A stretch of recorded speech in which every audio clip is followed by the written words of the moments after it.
Right. Okay, so let's move on to the second means in which they're rigging elections. And I was just saying before we spoke that I saw a tweet earlier this week that made me think of you, basically because of your work on your book, Give Us the Ballot, where someone was critiquing the notion that voting doesn't matter, and that saying something like people say, like, if voting mattered, they'd make it illegal, and the retort was, they are, they are making it illegal, right? Yeah. And have they been paying attention? Yeah, and that is, I mean, that's sort of like I wouldn't say phase two. That's just sort of like one of the other arrows in the quiver. How have they done that in Wisconsin?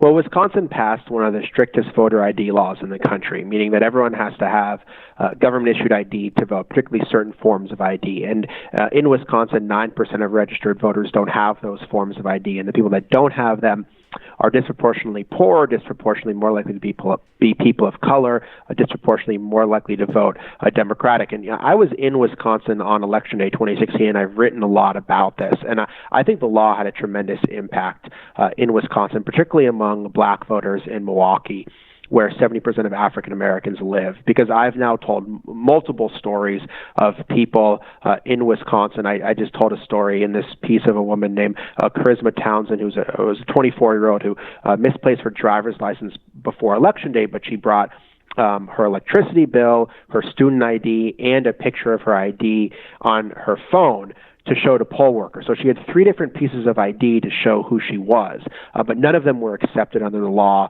and so she wasn't able to vote. And just if you look at the numbers here, I mean, they're pretty astonishing. There was a study by the University of Wisconsin that found that 23,000 voters in 2 counties alone, in Madison and Milwaukee, weren't able to vote because of the voter ID law.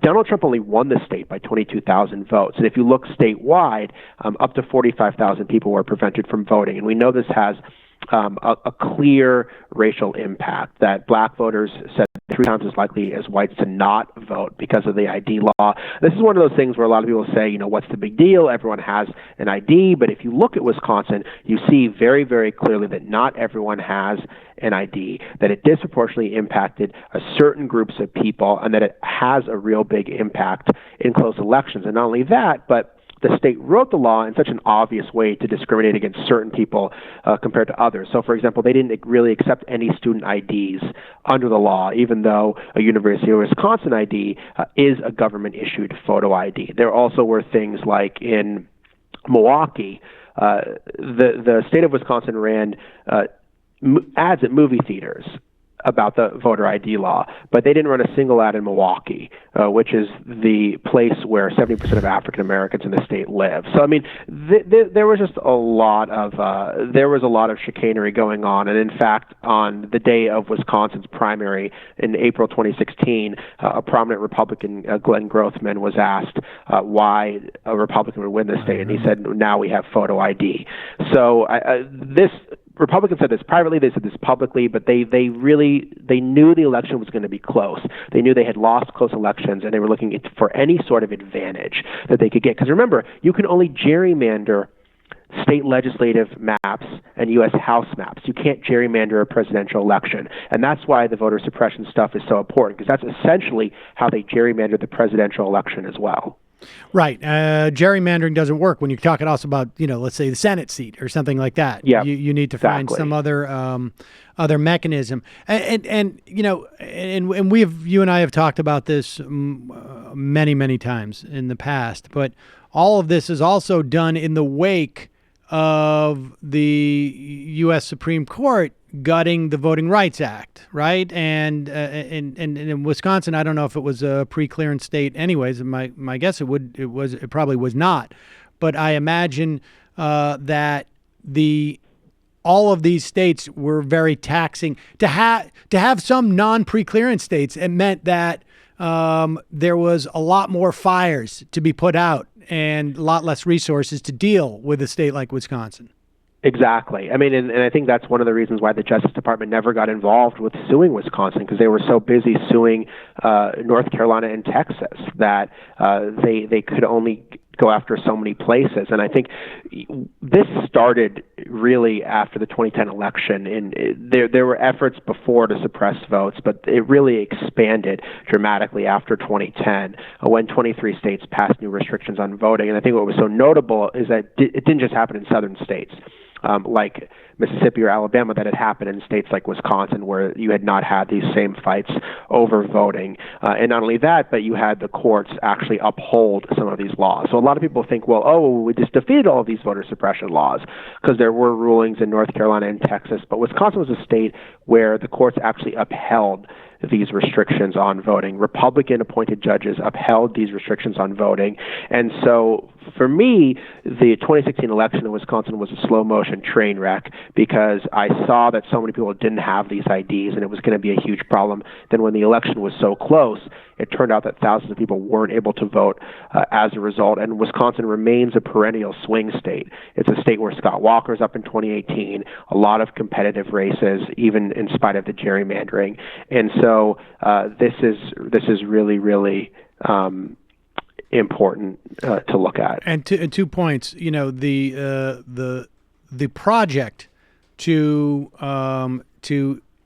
inhibit people's right to vote via these voter ID laws, you know, was evident back as far back, and probably before this, but certainly in the aughts when Karl Rove, the firing of U.S. attorneys that was taking place across the country was the failure of some of these U.S. attorneys to deliver, you know, fraudulent voter fraud cases ended up being a grounds for dismissal in the Bush administration.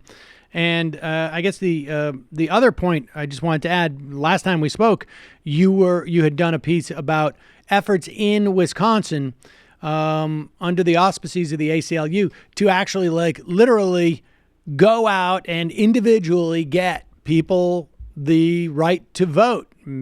Yeah. Work through these obstacles, because all of this, of course, is just about obstacles that are put in place. It's almost like the opposite of a sales pitch, right? Like, we're going to remove all obstacles to make it easy for you to buy this. In this instance, we're going to put every single obstacle in front of you to make sure that you have a harder time to vote. So there are organizations that are sort of like addressing it on that level, not the legalistic, but the mechanical one. Yeah, they are. And I mean, I think in states where these laws have been upheld in court, places like the ACLU, there's also new organizations like Spread the Vote, have had to devote a tremendous amount of resources to helping people get the IDs they need. And that's very, very taxing work. It's very time-consuming. It's very labor-intensive. They've made a lot of progress, but again, I mean, there's just so many people who don't have the IDs they need and run into one problem or another trying to get the IDs. And so I don't see this problem going away anytime soon, unfortunately. All right. So the next, I guess, sort of like ingredient in this toxic brew to rig these elections is takes us back again to the Koch brothers in many respects, and Scott Walker, and that is the dark money. What tell us about that? And there's certain irony here too, because, you know, Russ Feingold is so closely associated with attempts at campaign finance reform. Well, I mean, as I said when we first talked, I mean, Wisconsin had some of the best campaign finance laws in the country, some of the strictest laws in terms of disclosure and things like that. And Republicans basically destroyed this entire system. And the first thing that happened is that when Scott Walker, who had been very close to the Koch brothers and other conservative billionaires, when he was recalled, when there was a recall election for him in 2012, he had to figure out how to raise enough money to win. And what happened was Walker had to disclose his donors, and there were also limits on how much he could spend. So instead of actually raising money for his campaign, Walker did this amazing thing where he ran around to all of these people, the Koch brothers, even Donald Trump he met with, and he told them instead of giving money to his campaign, they should give it to this other group called Wisconsin Club for Growth, which was an extension of the National Club for Growth that was supporting his campaign. And basically, there were all of these emails, which were eventually released by The Guardian, where essentially Walker's campaign says these outside groups don't have to disclose their donors, and they have no limits on the amount of money they can raise because of the Citizens United decision. So there was this tremendous secret fundraising scheme to give as much money as possible to Walker, but not to his campaign through these outside dark money groups. And this ended up being a huge issue in Wisconsin. There was a major investigation. There was a criminal scheme that was alleged for improper fundraising for Scott Walker. And what happened was the Wisconsin Supreme Court, which had gotten money from the same groups that were funding Walker, because justices are elected in Wisconsin, shut the investigation down. And then after they shut the investigation down, they completely changed all of the campaign finance laws so that politicians like Walker could coordinate with outside groups, that donors could give more money, that corporations could give directly to political parties.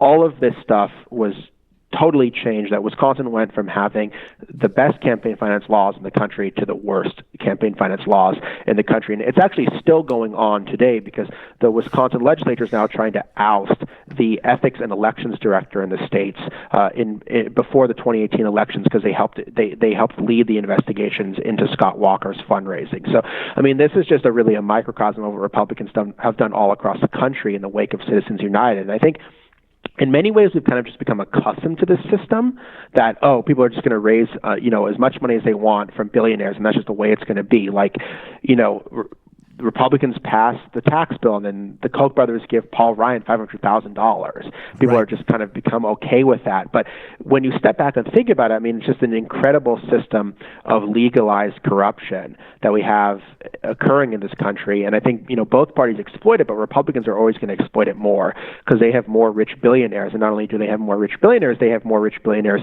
who want to rig the economic system and the political system to their own benefit. So, I mean, I think this is a major problem, and not just on the national level, but it's a major problem in state races where these races are often, you don't need that much money to buy a state legislative a dollar race. is just much more valuable in a small media market than it is somewhere else, and you can put it. I mean, it's cheaper to run. So the Koch brothers can swoop in and spend $1 million on a local race.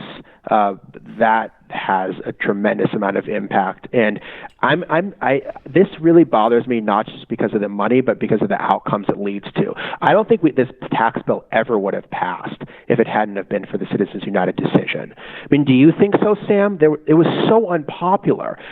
From the very beginning. You had Republican lawmakers who were explicitly saying, I have to do this.